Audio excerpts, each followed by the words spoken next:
everybody, and welcome to TLC Live. Today, Orlando Sanchez from Montana and my co-host for the day and first time, Joel Castro. He's a friend of TLC, and also he's an Alvin, Texas council member at large number 2. Yes, ma'am. Yeah, excited to be here. Love everything TLC is doing. Y'all have helped me out along the ways in several different ways. And so, So how do you say howdy? howdy. Yeah, Howdy. howdy. That's what you That's say, how we hi. say in Alvin, Texas. Howdy. I have the opportunity for serve the city of Alvin for almost 6 years now. Was there when got elected when I was 18. Now currently 24, and proudly serve my community and helping to make Alvin the best place for families to live, work, and worship. And now you're 24. Yeah, I'm a big boy now. I don't have a bedtime. I can do what I want when I want, and I got big boy bills. So but I enjoy it. Yeah, so we were talking about when you got here, like, you're the only one that is aging, not me. Yeah. We said I'm now known Andrea for 6 years now, and I said, wow, I've aged in the 6 years, and Andrea has negative age. She's gotten younger.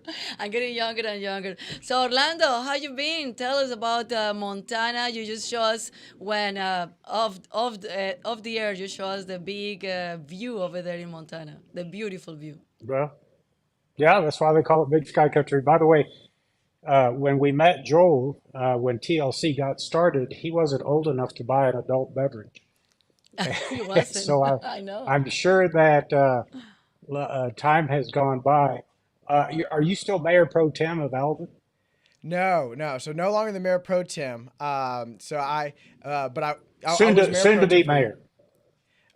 No, not mayor. We have a new mayor coming in, and I'm excited for him to be able to take the helm and lead us into the next generation. So, Joe, let's talk a little bit about national politics. Oh, There's a lot of Trump on the air, and I get requests for interviews all the time asking me my thoughts. And I say, well, as long as the media continues wall-to-wall coverage on Mr. Trump, he's sucking up all the media attention. And as we know in politics, that's earned media. It's free.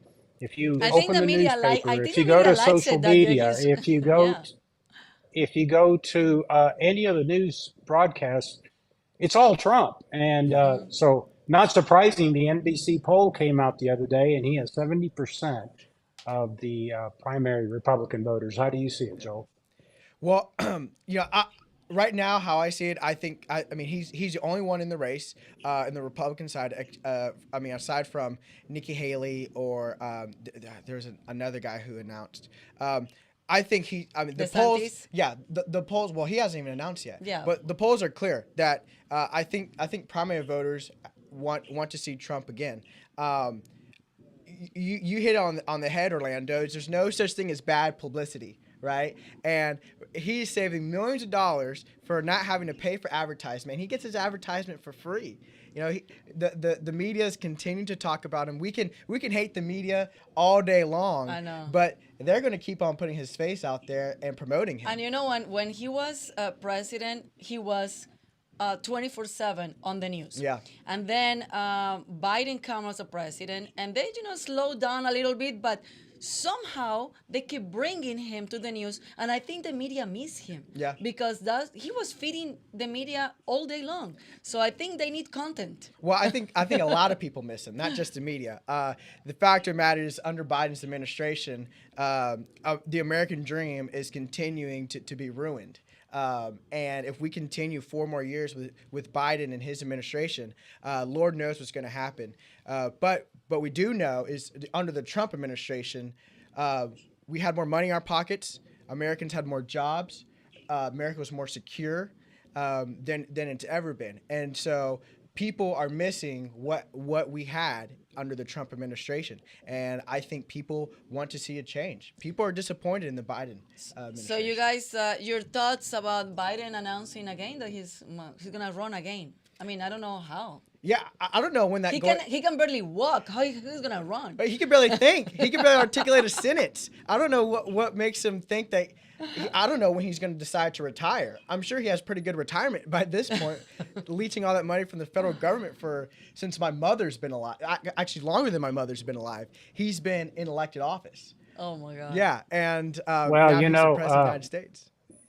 the same NBC Universal poll showed that a pretty big swath of Democrats want someone other than Biden to run. So it's going to be interesting. And in head to head, it's a toss up. So it'll be a repeat of 2020. But it's interesting you say that, Joel. Talk about if you add up the numbers that Joe Biden and John Kerry and Nancy Pelosi have been in office, it's more than 160 years combined Yeah. on a government paycheck. Yeah. Yeah. That's 160 years of problems. Like, think about it. Like under their leadership, we've gotten this tremendous amount of debt. We've gotten into these endless amount of wars. We've gotten into so many of these issues that we're having to deal with that the future generation is going to have to try to solve, future generation of leaders. And it's because of people like Nancy Pelosi, like John Kerry and Joe Biden and Feinstein and all these people that have been there for decades. They have caused the exact issues that we're trying to fix right now. And I can't understand why people continue to support them. I can't understand why people want to see him 4 more years in office. I think it's a lot of lack of information, Yep. or maybe it's a lot of disinformation. Yeah.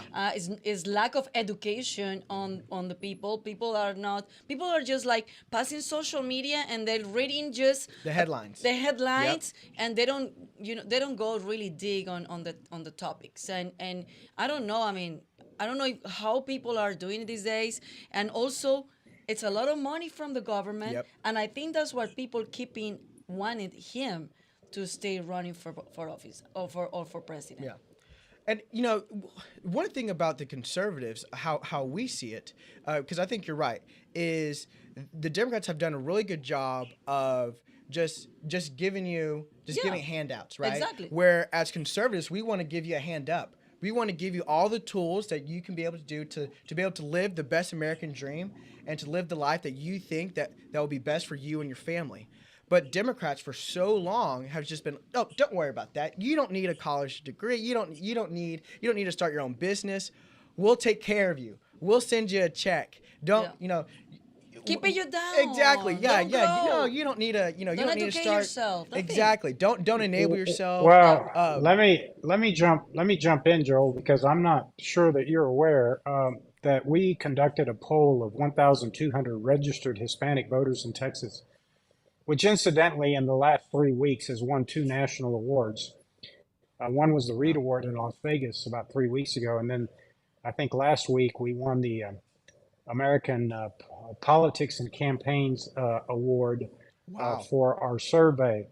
But in that survey, Joel, 63% of Hispanics that do not identify as conservative or Republican were bothered by the Democratic Party.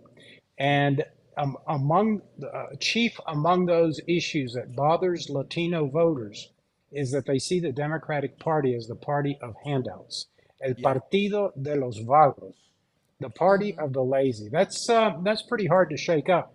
But they certainly, since the 1960 with LBJ and the Great Society, they've sort of engrossed themselves under that moniker. I mean, they're seen as the party of handouts. And as we know, Latinos are not about handouts. They're about working, hard work, and building your own future and your own fortunes and not relying on government. So it's an interesting observation you say that, and our poll confirms that. Orlando, I'll tell you one thing. So how I've got my conservative values is from my great grandmother. My great grandparents are have been a pillar in my life. They have shaped me into the man I am today. They've helped my parents out along the ways. But my great grandmother, right? I'm a second generation American. When she came to America, she worked her butt off. Right? She came here she worked to get her citizenship. She came here the right way. She didn't take any backdoor ways. She did it the right way. She worked hard for it.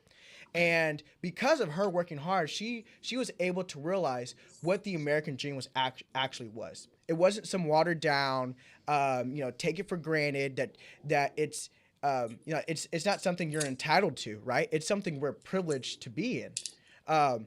And she was cleaning toilets until about 6 years ago. She's now 83, and she was Wow. cleaning toilets at a hospital for almost 30, 40 years. Wow. She did that, and she never once took a dime for the government because she knew, even though times were tough, that she wanted to earn her money and that she did not want to be reliant on anyone else.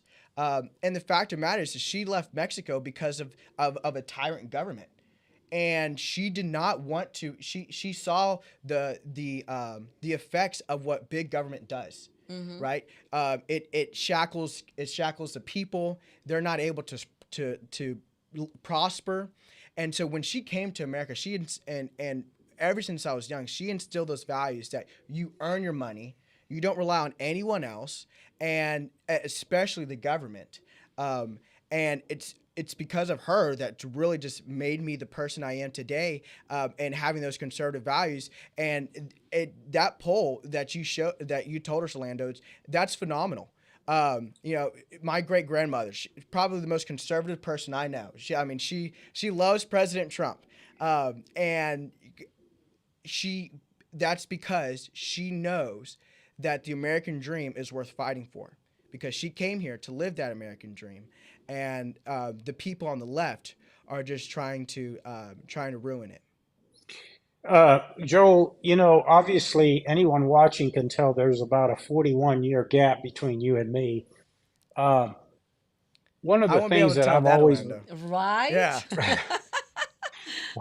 one of the things that I've always believed, and one of the reasons I started Texas Latino Conservatives, was that I saw a thirst in your generation to spread the word of conservatism and to value liberty and the Constitution and freedom. And I've been amazed as I've traveled the state, because tomorrow, I land tonight in Houston, but I got to get up in the morning to go down to the Rio Grande Valley to Far City, Texas, outside of Harlingen. Yeah. But what's amazing to me, whether it's you, whether it's Mayra Flores, whether it's Cassie Garcia, whether it's Michelle Gamboa, whether it's just a whole host of Dan Corrales, all the candidates that we've helped and are now in office, it's your generation that is spreading conservatism and growing conservatism among Latinos. I'm curious to hear from you. When you go have a beer, now that you're over 21, when you go have a beer with your friends and you talk politics, what are the values of your generation? What are you hearing? What is it that they like about conservatism? Not necessarily the Republican Party, because sometimes, as you and I know, Republicans have strayed away from those conservative values. You talk about growing the debt and having a voluminous budget. That's the reason we got Trump as a nominee, because people got tired of the spending, frankly, of some Republicans. But what is your generation saying? Yeah. Well, I just have to say to Andrea and Orlando, both of y'all actually practice what y'all preach. Orlando, you're exactly right. Y'all go out and support young Latino conservatives all across the state. And seriously, I know a handful of people that probably without y'all's help would not be where they're at right now. And I raised two conservatives. Yeah, exactly, and that's also Yes. very hard to do. But no, so seriously, thank you for the help of helping pass the baton to the younger generation and Latino conservatives as well. But to answer your question is, there's studies that show that I'm in Generation Z. And studies show that Generation Z is going to probably be the most conservative generation out there. There's multiple reasons why. Some of the reasons are because our parents were raised in the Ronald Reagan era. But nonetheless, is we have everything against us, right? We have academia against us. We have the media against us. We have Hollywood against us. Everything that is surrounding the younger generation, whether when we open up our phone, when we open up Snapchat, when we open up Twitter, we see headlines just attacking conservative values.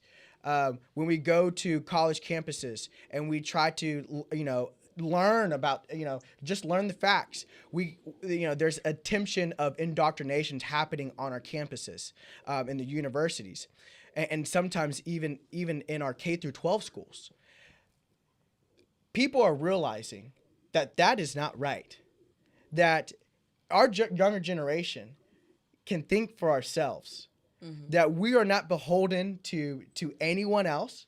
That we are perfectly capable of being able to think for ourselves. And I think that's where people, when you start explaining to them that, look, big tech is censoring your speech on Twitter, on Instagram, on Snapchat.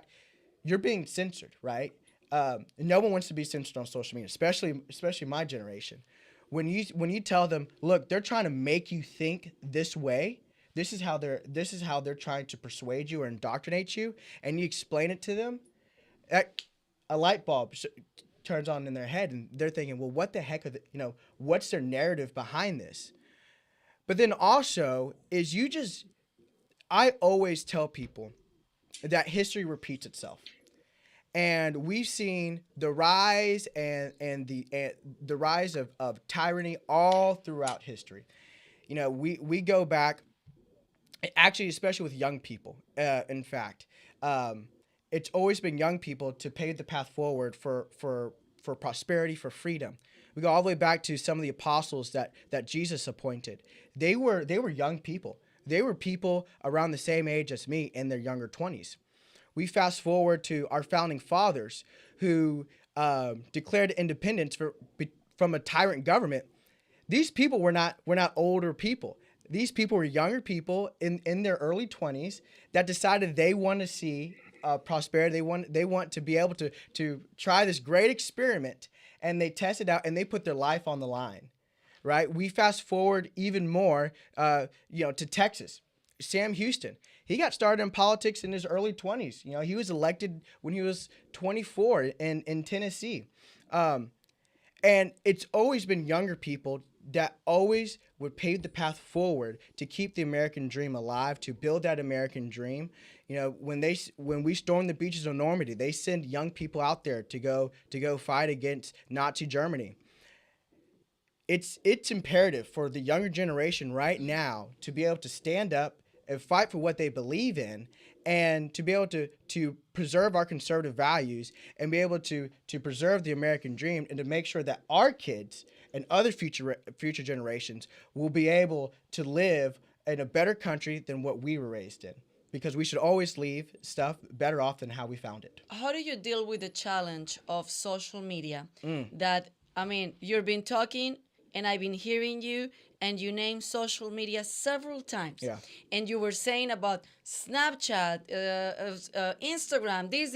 I just barely use Instagram and Facebook, Yeah. and because my clients use Instagram and Facebook. Yeah. But you name so many things that I don't even touch, and I don't even understand. Yeah. And I see my kids, they don't text, and I always say, you guys don't text in a normal way. And they were like, Mom, what is normal way? Normal way for us is a Snapchat. Yeah. Normal way for me is text. Yeah. Or WhatsApp. Yeah. But that's it. So You what send is them a telegram. yeah, so what is normal for me is not normal for them, and vice versa. Mm-hmm. So how do you deal with the challenge of constantly seeing in social media attacking the conservative values while you are conservative, Yeah. and while we're trying to pass to this generation? This is your generation, is the future of this country, is the future of the world, is the future in politics.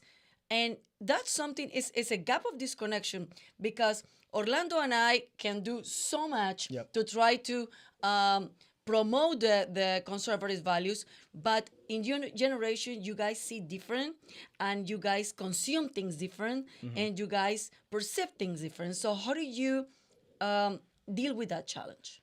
So here's one thing that we have to do as conservatives and as a party is if we want to win the war, we got to get in the battlefield. We got to get in places that we've never been seen before, that may be a little bit uncomfortable for us.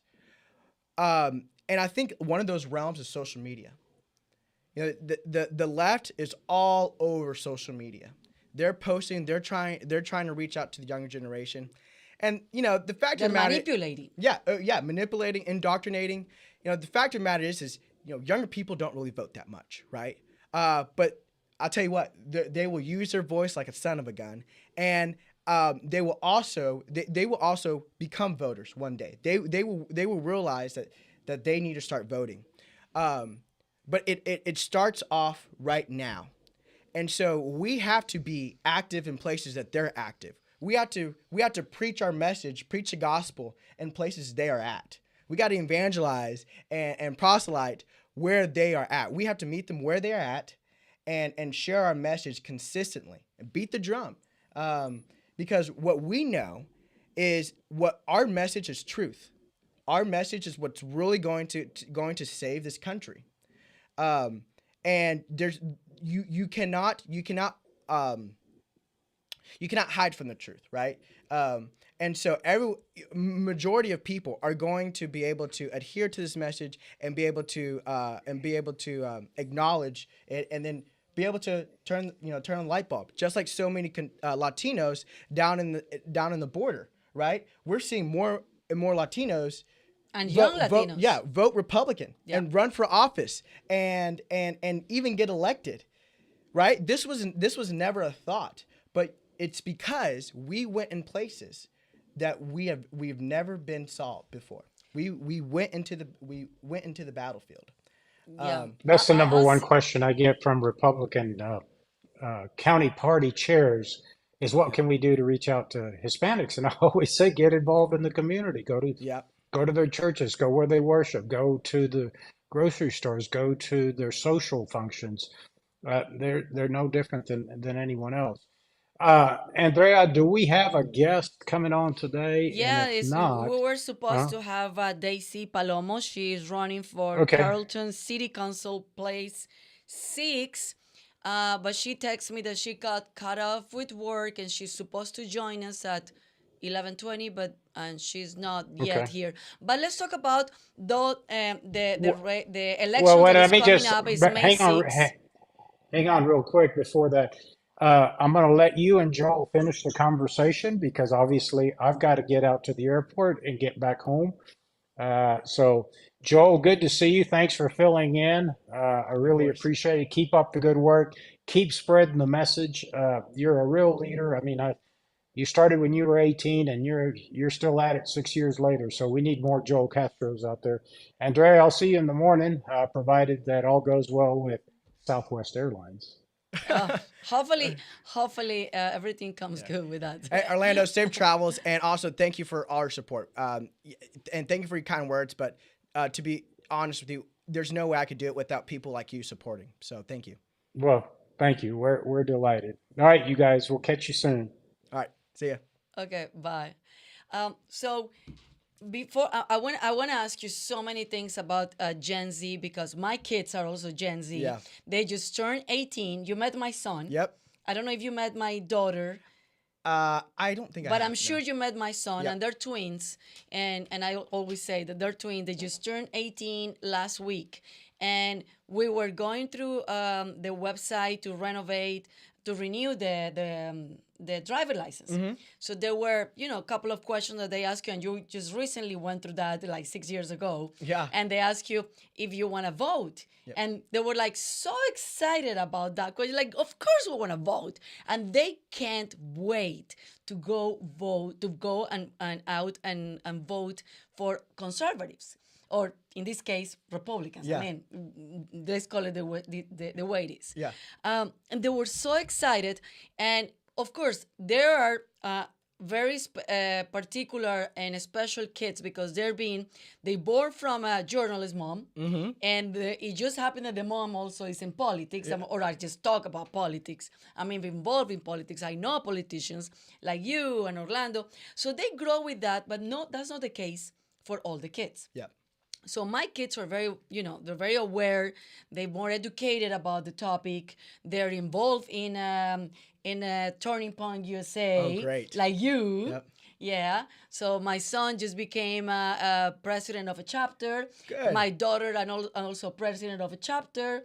And I just saw all the material coming to my house. And in my daughter's case, everything is pink. In my son's case, everything is blue and red. It's beautiful to see that.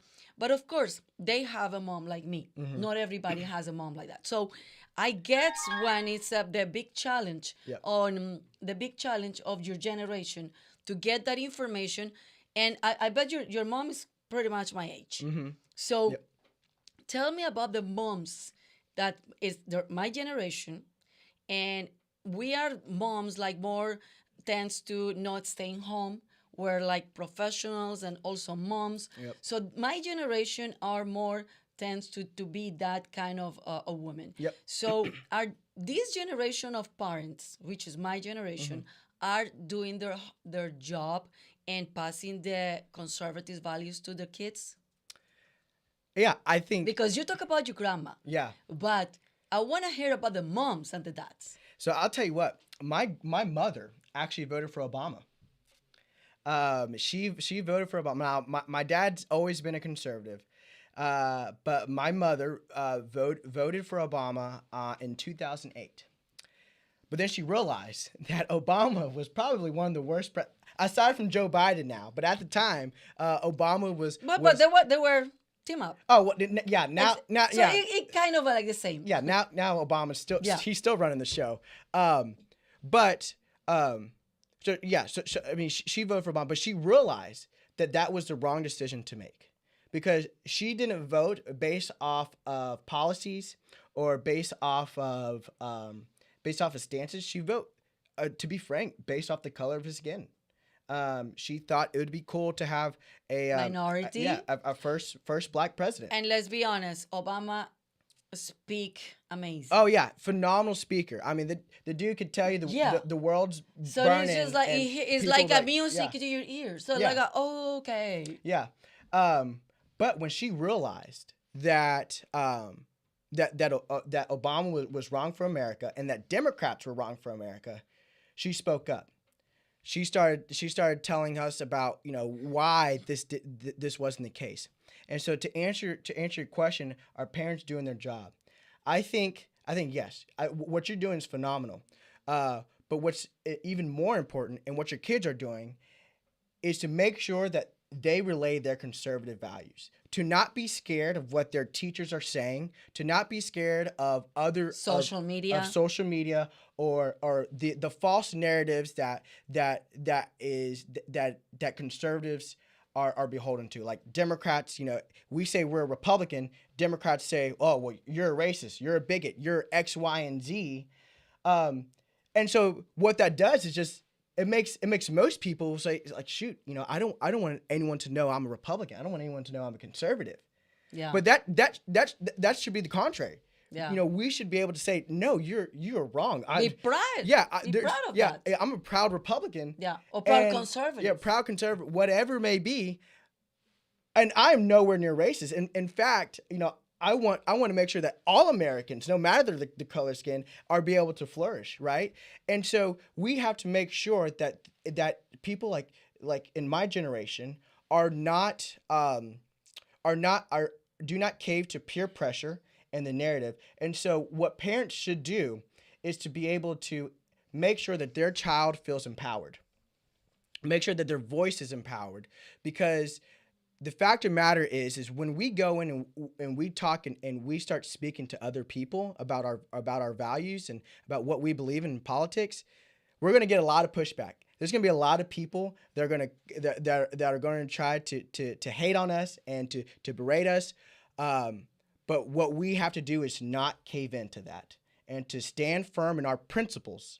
And so I think that is what's most imperative for parents to do, is to make sure that their child feels empowered and that they should be able to relay their principles. And you've done a good job at that. I mean, the fact that they're already getting involved in Turning Point and they're still in high school, yeah, right? I mean, that's great. Yeah. I mean, that's serious. That's well, phenomenal. I'm doing my job big time. Yeah, I'm yeah. just pushing a lot. But Now make sure now they need to start block walking for Republican candidates too. Oh, they will. Oh, No, good. And my son already have done that. Oh, great. Yeah. So Joel, this year we don't have presidential elections, but we have very important local elections, and one is coming up in May 6th.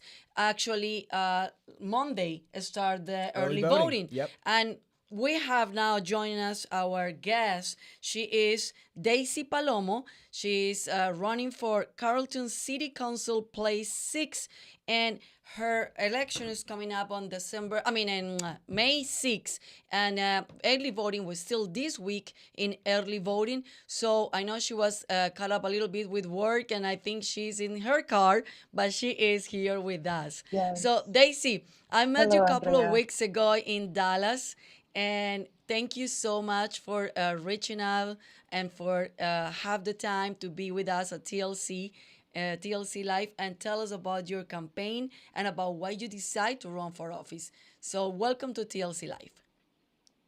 Thank you so much for having me. I really do appreciate it. You're right. I met you a few weeks ago at the Tejano Tough Tejano Awards, and I was really inspired by that event. Meeting you and meeting the other tough Tejanas that we have representing our state. I decided to run for council along with my husband, and we decided that it was time for not only Latinos to stand up, but also I'm a conservative Christian and I stand by my faith. I really do believe that we need more faith leaders in office. And at this time, I said, if not me, then who? And if not now, then when? Those were the key questions. And so that's why I stood up and I said, I want to represent my city. We are a minority majority city. So what that means that there's not one group that has the predominance in our city. And currently we have 32% Latinos in our city. So I want our council to reflect what our constituents look like and sound like. And I actually want to be an inspiration to young people, to young ladies who have the same upbringing as I did, and want to give this a shot and say, yes, I want to stand up and represent my constituents as well, represent my community, and sit on city council. You bring in a very important, interesting point that we've been seeing a trend not only in Latinos or young Latinos running for office, but women Yep. running for office. Yep. And we've been seeing that down in Yes. Rio Grande Valley. Give me a geographically location. Where is the city? Because I am from Colombia, even though that I've been in Texas for 23, 25 years, but I never heard about your city, for example. And I bet you that many of the viewers probably they don't even know what it is. So give me a geographically location of that and your background. What have you been doing these years, and what did you just start like switching? Like, okay, I need to start doing something else, but for my community. Right. So Carrollton has been in the news lately. We are actually located a little bit north of Dallas, and Dallas is where I was born and raised. I'm a Tejana through and through, fifth generation Texan here. My family, my abuelitas and abuelitos, all spoke just Spanish, being born and raised in Poteet in San Antonio, Texas. So I'm really proud of that Texas Tejano heritage. But yes, I was born and raised in Dallas, Texas, more specifically Oak Cliff. And Carrollton is just 30 minutes north. We're between Plano and Frisco and Dallas. So we're a small city compared to our bigger neighbors, but we do have 135,000 residents in our city. So I like to say we're a large city, but with a small town feel. And we have a lot of vibrancy in Carrollton. We have a very nice historic area, historic downtown Carrollton, and we have a lot to offer. But here lately, I did want to bring up that we've been in the news, not so much in a great light. We've had three fentanyl deaths in our high school and middle schools, and several overdoses. So this is something that I really want to shed a light on, bring more awareness. And just this last week, Senator Cornyn came to one of the high schools, actually the high school that's next door to my church, where my husband and I are associate pastors, and we were able to listen from him and to hear his ideas and the things that he's trying to do with legislation in order to crack down more on fentanyl and make sure that these people are prosecuted that are bringing the drugs into our cities.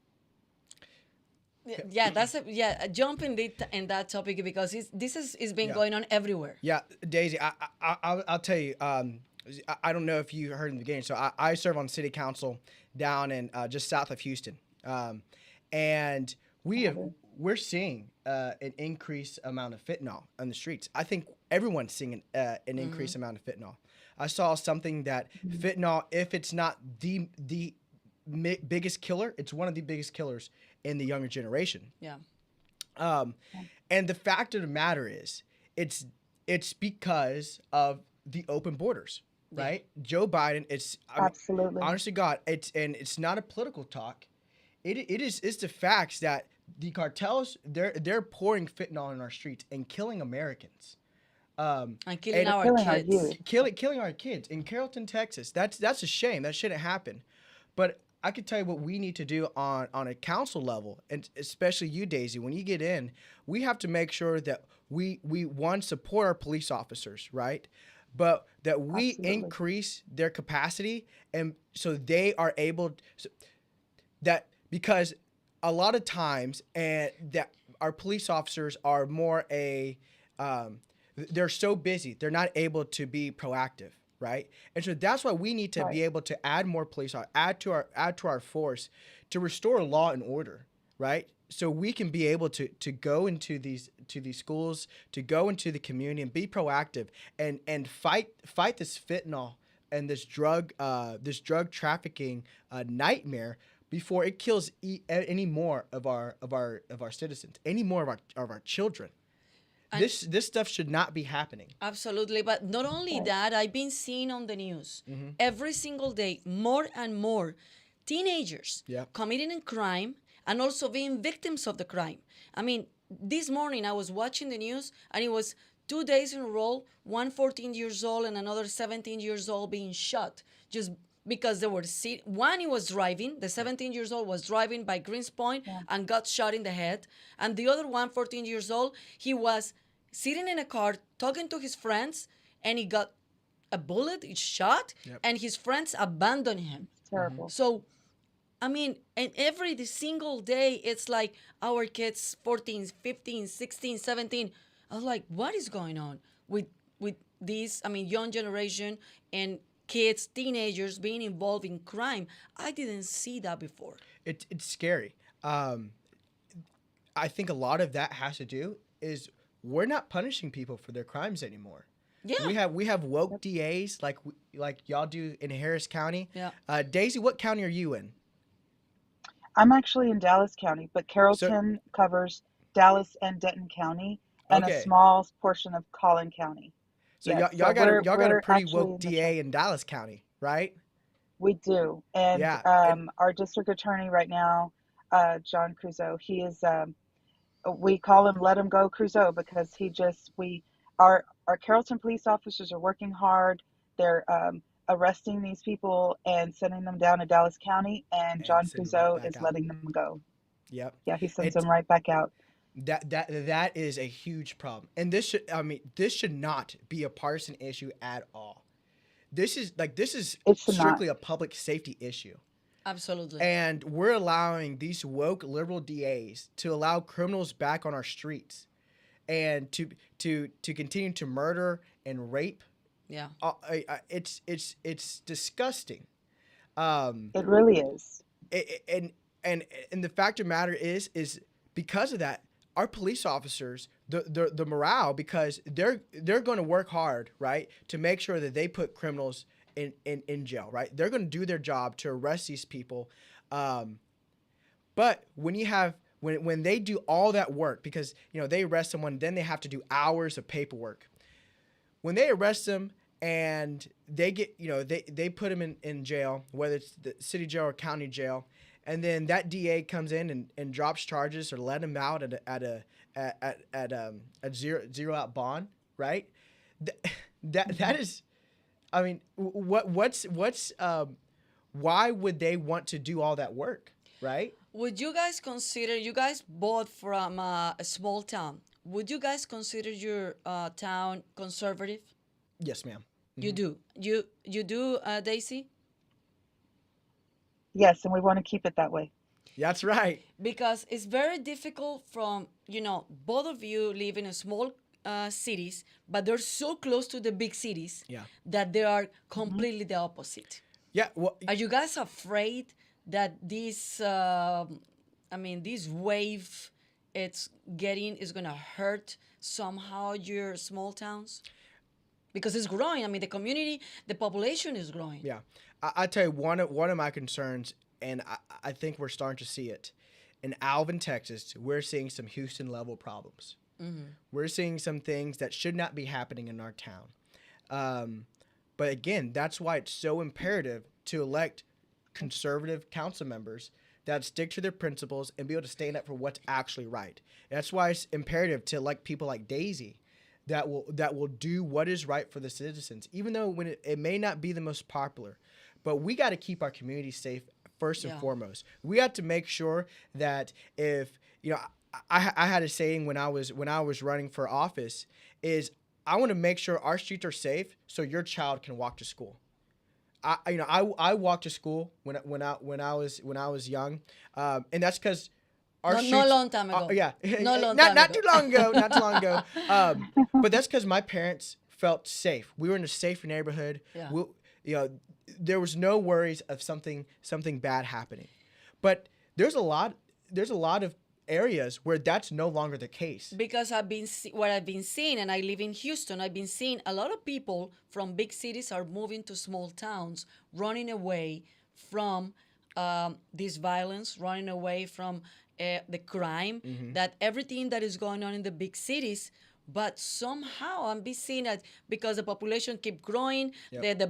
the develops keep growing. So it is like somehow we start melting Yep. the big cities with the small towns, and it's just contagion the small towns, but not in a good way. Yeah. Like just passing the crime and passing the violence and bringing all the bad Right. things from the big cities. And I think that's something that it concern it concerns us as a conservative, because we always say the rural areas are, at least we still have hope on the rural areas to keep conservative.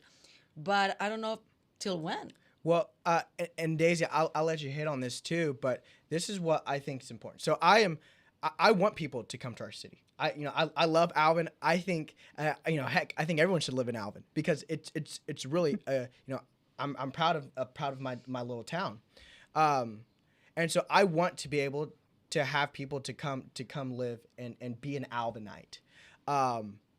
And so I'm never going to fault someone if they came from Houston, maybe if they came from California, but Yeah, exactly.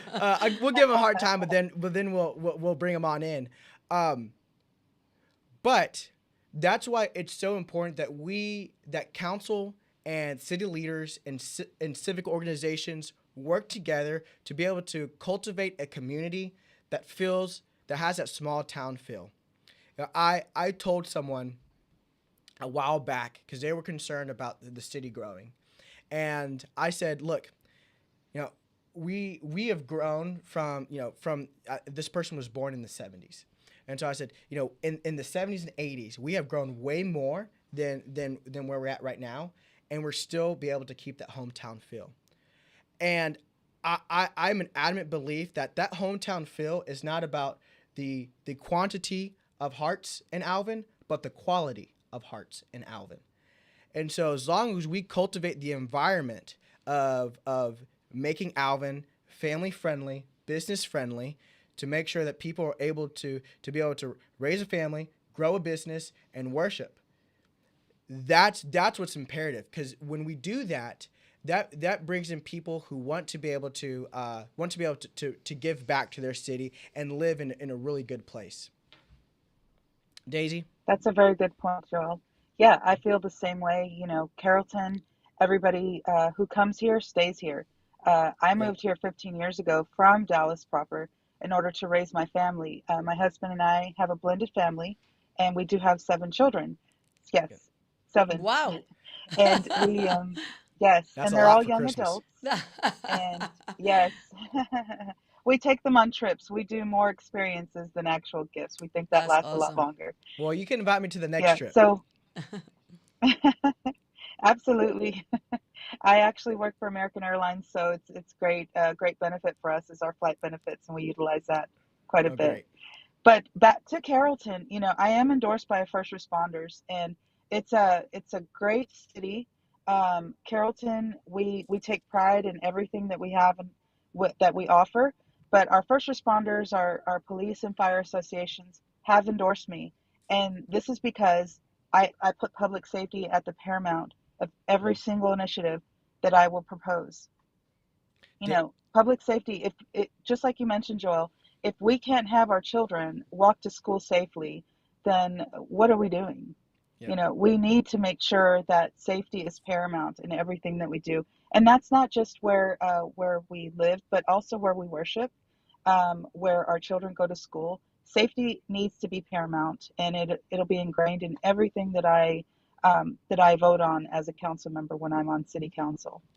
Daisy, that's phenomenal, and congratulations for those endorsements. I know that those Thank will you. go a long way. First and foremost, with all public safety officers, first responders, um, they are the heroes without capes in our city. Absolutely. They go in and they put their life on their line for our city, and we have to Totally make sure agree. we take care of them. Like for Alvin, we have our firefighters. They're all volunteer.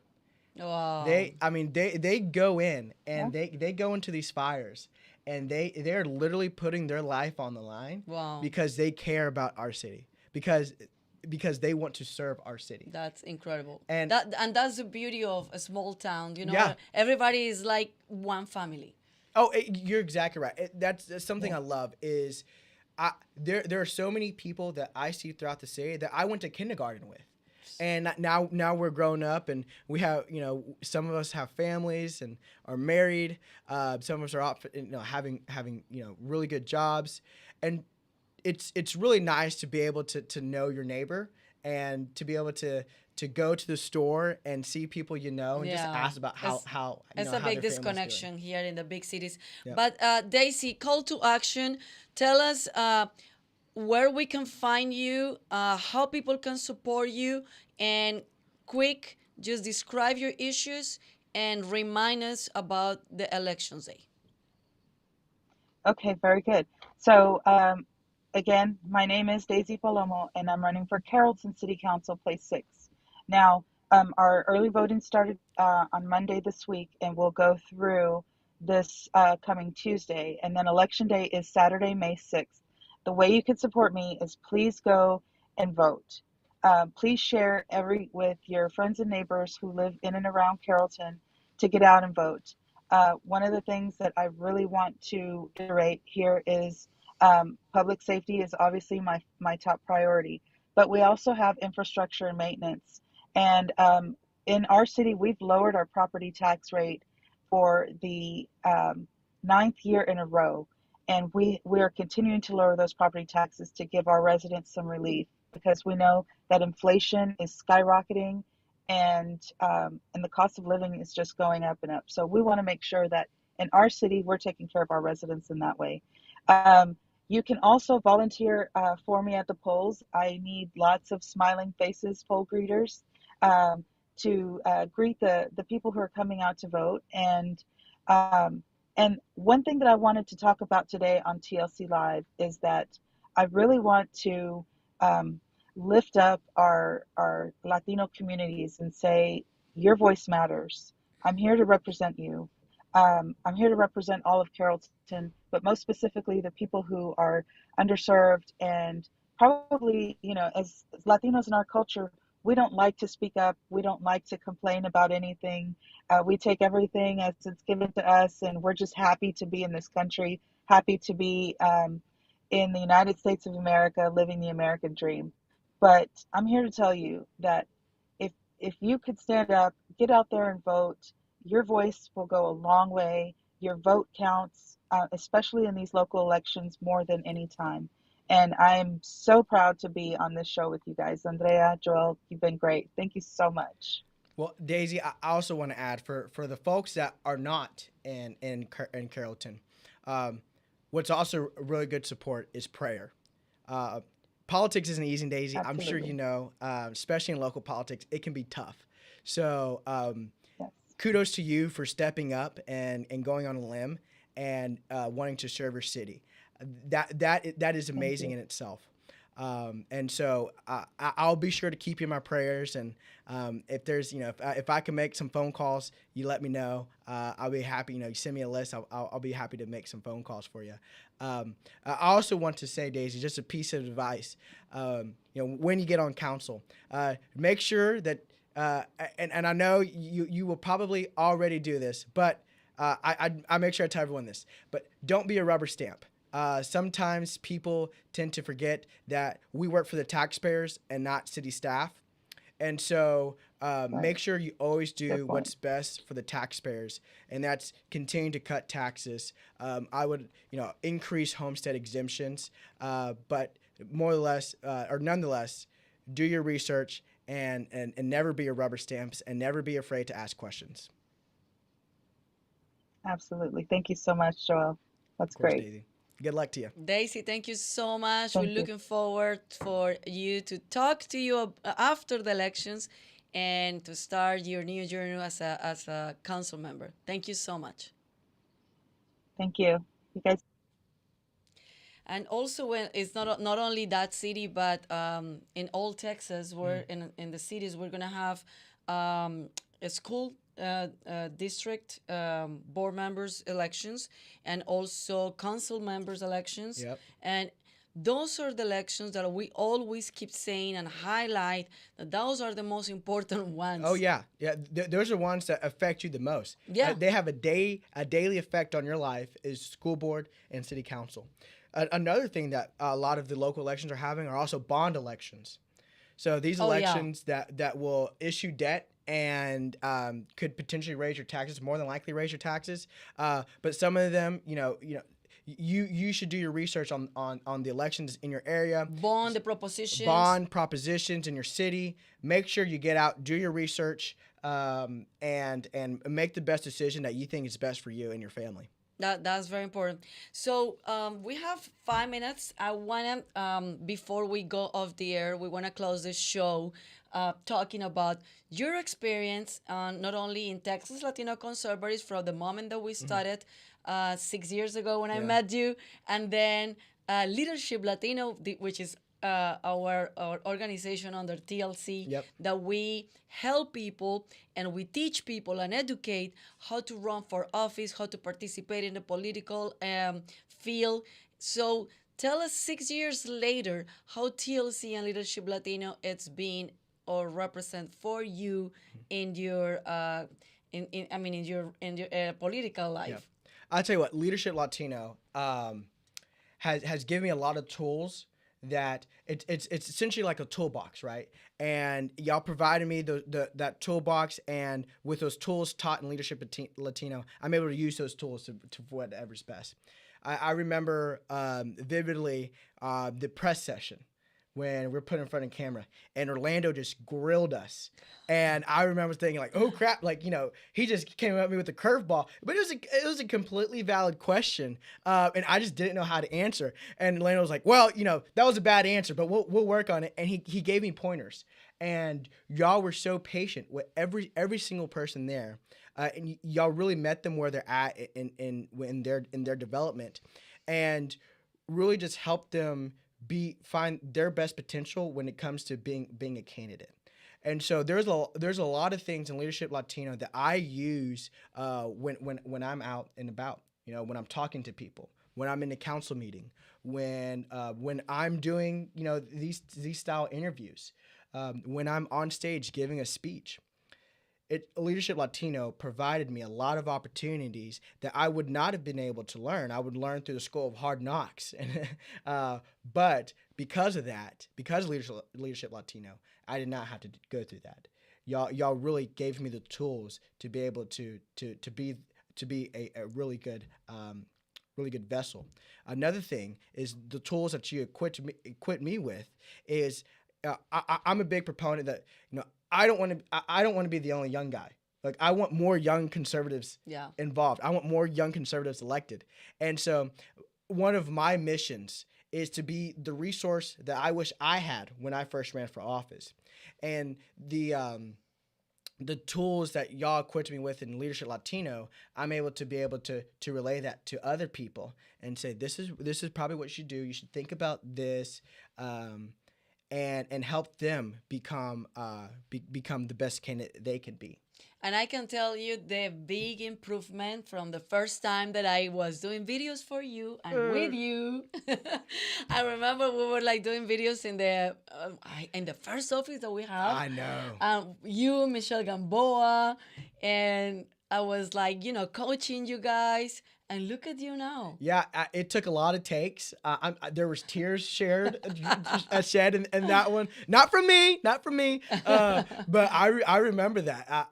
I can tell you're getting pretty frustrated with us. I know. But look at you and Michelle Gamboa now, I know. city council member now, also the Longview City. Michelle is phenomenal. She's been doing an amazing job. She is a stellar conservative for that community, and God, I'm just so proud of everything that she's Michelle's a big doing. star. I remember bringing her when she was the executive director of Texas Latino Conservatives, and we threw her to the water, and because I took her to Univision, to Telemundo, to do interviews in Spanish. Yeah. And she was like, what am I going to do in Spanish? And she did great. Yeah. I was just like coaching her at the restaurant that we were having lunch, then on the way to the TV stations, and then we're like, and she did good. And look at that. Look at her now. Now she's English, serving. Spanish, everything. Now she's serving her community. I think she's the youngest council member in Longview, like to Like ever you? be elected. Yeah. Like you and Alvin, no? Yeah, like me and Alvin. And so, and I mean, it's because of the help from TLC. Like y'all have helped develop us to become these public servants, to be able to serve our community. And there's not many organizations that can say they do that. So thank y'all. No. Well, thank you so much for keep passing our message, for encourage more young Latinos and more young conservatives, because not only Latinos, but just conservatives in general. And that's very important. That's, it's like a mission accomplished, but it's still lots of to work. do. There's a lot of work that needs to be done. It doesn't end anytime soon. In fact, it's just beginning. So what would be the message from you after, all these years learning and still continues learning and being in this position? What would be the message for the young generation that is watching us? Don't be afraid of your convictions. Stand up for them. Be true to yourself, and never be afraid of adversity. You're gonna face a lot of adversity coming up. And in fact, be able to encourage that, or not encourage it, but to be able to be a victor from it, because those are prime opportunities that will help develop you into a stronger leader, but to also give you the tools to be able to deal with situations in the future.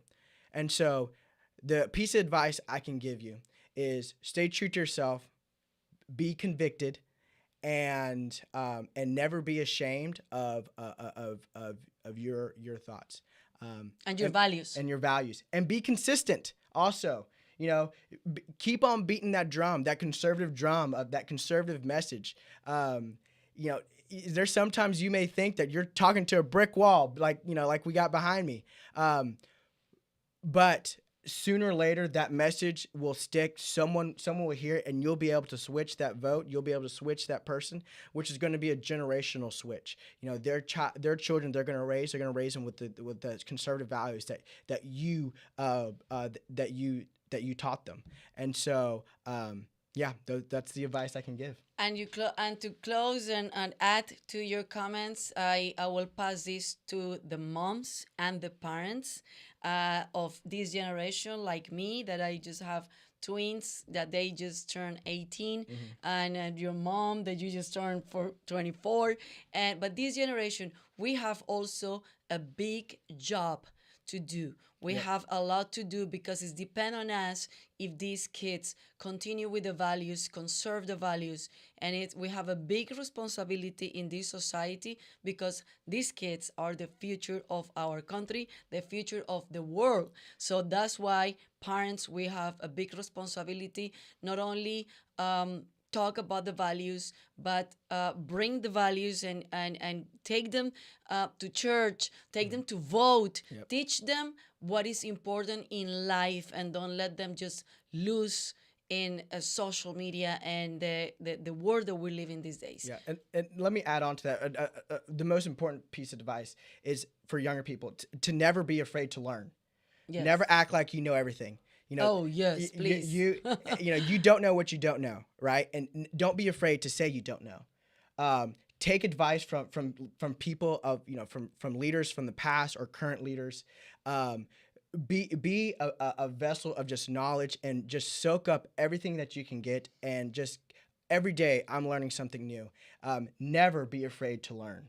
And listen to your moms. And listen to your mother and your father, and pray daily and take your vitamins. Well, Joel, thank you so much, Joel. It thank was you. Amazing Yes, to ma'am. share the studio with you. Now, I'm going to invite you every time that Orlando is not here. You're going to be my co-host. Oh, great. I don't have the eyes like Orlando. But, no, but yeah. you know what? But it was very refreshing having you in the studio. I mean, I'm almost a Cuban. I got a Castro last name, so I don't know. Yeah, almost. Yeah. Well, thank you so much, and thank you so much for being with us. Please go to our website, TexasLatinoConservatives.com, TexasLatinoConservatives.com. We have all our future events, and stay tuned with everything that we're putting there, because we're going to have very soon Leadership Latino in August, so you can be part of that amazing program that we have. Of course, make a contribution, become a member, and just support our cause. Muchas gracias por habernos acompañado. Nos vemos el próximo miércoles con más de esta carrera política y todos estos valores que estamos nosotros llevando y difundiendo de la manera conservadora, para que siempre estén con nosotros. Así que nos vemos el próximo miércoles. Chao, chao.